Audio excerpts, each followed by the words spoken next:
consultancy platform has just raised $13 million to expand its operations. More on those stories shortly. But first, Sapient Razorfish says it can take on the Big Four consultancy firms right here in Australia, following the merger of two companies late last year. The platform dubbed itself as the first hybrid consultancy platform in the Asia Pacific, with a strong heritage in the agency world. Marcus Karowski, Group Vice President and Managing Director for Sapient Razorfish Australia New Zealand, joins me now. Marcus, appreciate your time today. Look, just to start with, what do you mean when we talk about the first sort of vertically integrated hybrid consultancy? What does that mean? What we're talking about, James, is really bringing together two distinct heritages. On the one hand, as a consulting company, bringing strategic rigor and analytical skills to help solve our clients' problems, whilst also bringing from the agency side a heritage of really understanding customers as human beings. And when you knit those two things together, underpinned by deep technology capability, you get what we are today, which is this hybrid. And just considering that deep sort of technology understanding, is that where a lot of the new challenges for businesses, is that where you step in, trying to make use and make better understanding for them the way things are changing through technological advancements?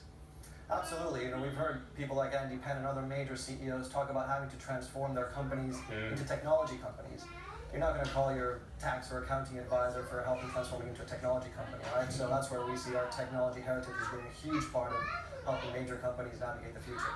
And is that something that is not being offered by the Big Four consultancy at the moment? I'm just wondering where the idea of disruption fits in as it relates to the competitive landscape. Sure. Our difference is that we've been pioneering the internet space since the very earliest days. We were one of the first to build an online banking portal back in the mid-90s, if you can remember that far back.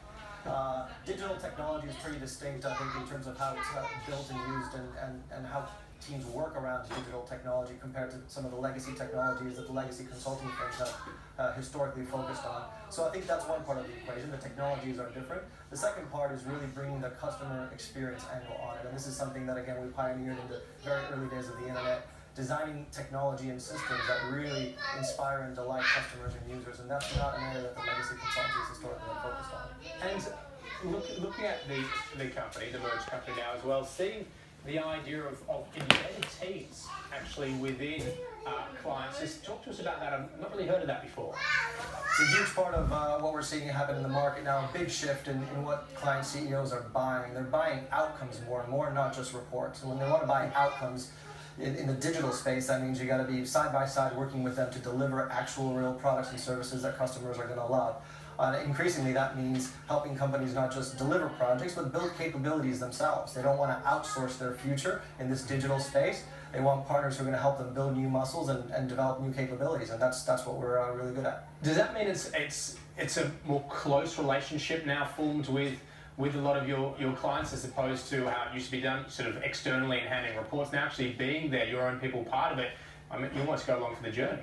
Absolutely. We're deeply embedded. We're working on site with them, or sometimes they're working on site with us. You get to know their culture, and the most satisfying part perhaps is as you look back, what you leave behind is much more than just a report or a project delivered. You leave behind a new organization and a new capability, new people.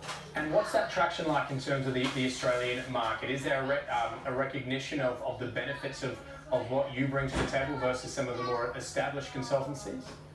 Yeah, we've had a great run of growth over the last couple of years and continue to see a lot of demand for our services. The feedback we're getting from our clients is fantastic. We're helping them deliver things faster than they've ever been able to deliver before. We're helping them build new capabilities, as we just talked about.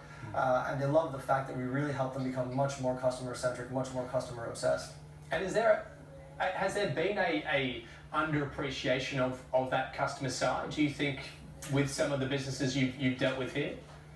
Yeah, I think it's still surprising me. It sounds like a really obvious thing, but it really surprises me still how disconnected some businesses are, and particularly their IT departments who are oftentimes building technology, how disconnected they are from customers, real life customers.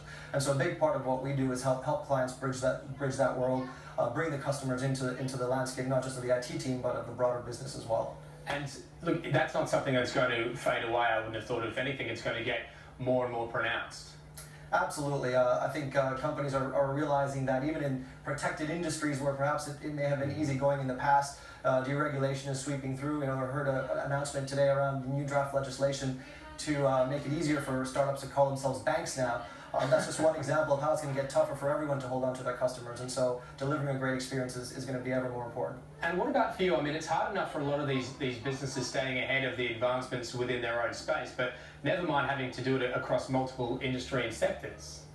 Yeah, and that's part of what we're able to bring is a diverse perspective from a whole bunch of different sectors, not just industry sectors, but also from around the globe. And so our ability to knit together ideas and intellectual property from around the world and bring that to our Australian clients is really important. Yeah, how important is that global footprint that you do have, and how applicable are some of the lessons and the models, I suppose, built offshore for here in the Australian market?